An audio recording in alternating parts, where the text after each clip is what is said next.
What's up, you guys? I'm the daddy with the caddy and welcome to my channel. So today we're trying out this new mic to see if you guys could hear me a lot clearer and don't hear so much background noise, or I'll just stick to using the mic on my camera. So today we're going to be replacing the front and rear shocks on the Cadillac. And real quick, you guys, don't go buying any eBay shocks. Cheap is expensive. And I should definitely listen to my own advice, because I went and bought some eBay shocks and I completely regret it, because now I have to buy a separate set of rear shocks, because the one that came in the eBay packaging, they weren't assembled correctly, so they wouldn't align in the vehicle. So I had to cut the airbag so I could align it correctly, and pretty much I wasted my money. And now the Cadillac looks like a monster truck in the front and a low rider in the back. I still install them because I spend money on them. They're a little bit more stiffer than the worn down shocks that I had. I need to put some miles on it, and then eventually off camera I will be installing some regular shocks, because the auto parts stores don't carry air ride shocks. Alright, you guys, and with that said, let's get to the how-to video part. Use a flathead screwdriver to pry open the center wheel covers.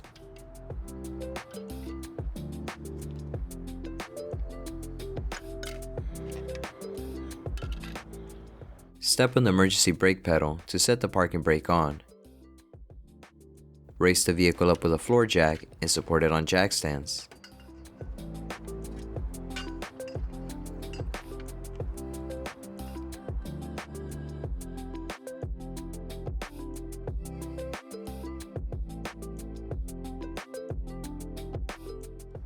Remove the 19mm wheel lug nuts.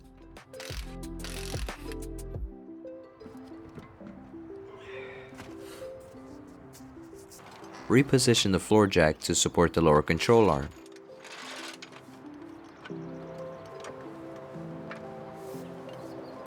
Remove the 10mm bracket bolts that hold the ABS and brake line from the strut.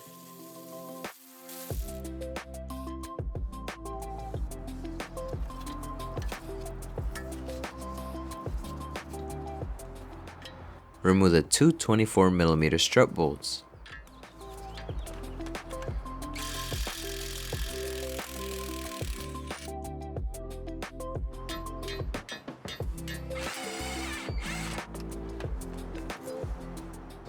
Remove the top 13mm strut bolts.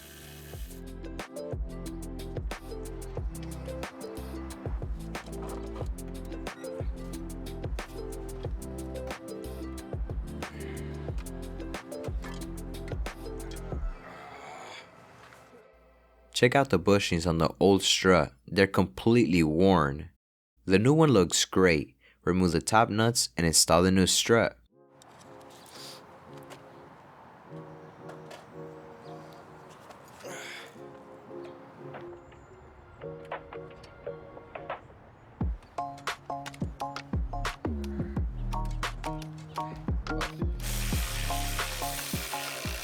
Torque down the top bolts at 30 foot-pounds.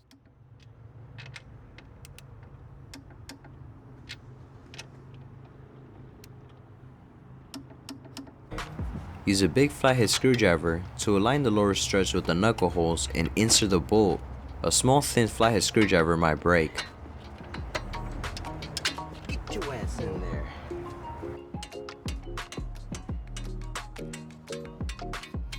There you go. Torque the lower bolts at 140 foot-pounds.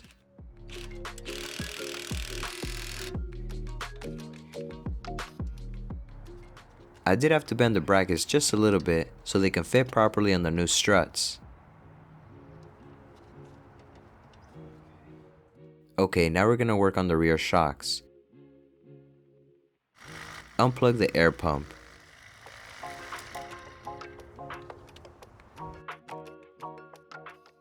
With the wheel off, remove the two 24mm lower bolts.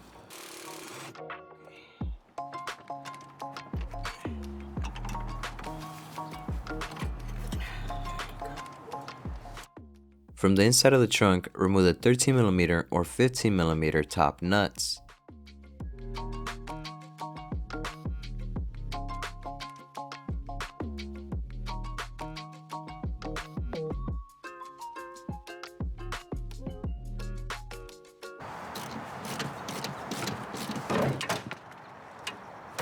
That's why you gotta support it with a floor jack. I hella forgot.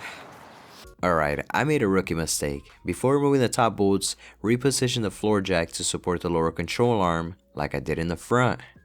Disconnect the air line by removing the seat retainer clip. Please, nothing's damaged. We good, baby, we good. Don't worry about it.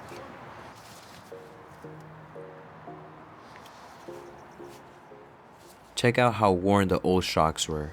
They won't even retract back. Straight garbage.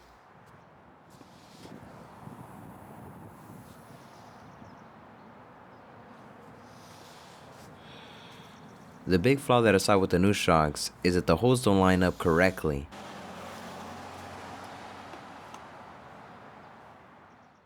I could have possibly fixed this by removing the top nut and rotating the tower, but I've never had to do this before. I've never done it before, and I didn't want to risk the chance of something flying off and hitting me. I'm pretty sure that all the experts watching this video are finna tell me, yeah, you could have done that. You're stupid. Well, it is what it is. I'll take my L. But of course, you won't need to. You won't need to cut the bag like I did. I know it's tough to watch. Just make sure to purchase standard non-air ride shocks and leave the air pump disconnected. Reassemble everything in the order that you removed it and torque to spec.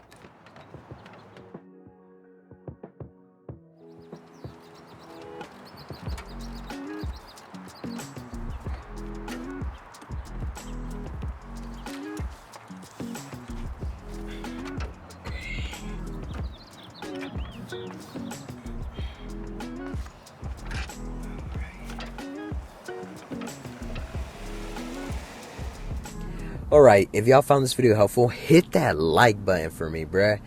And, well, I could have also waited until I got the correct shocks and then made this video, but I'm trying to keep it 95% real with you guys. And that 5% is because I gotta keep certain things private too.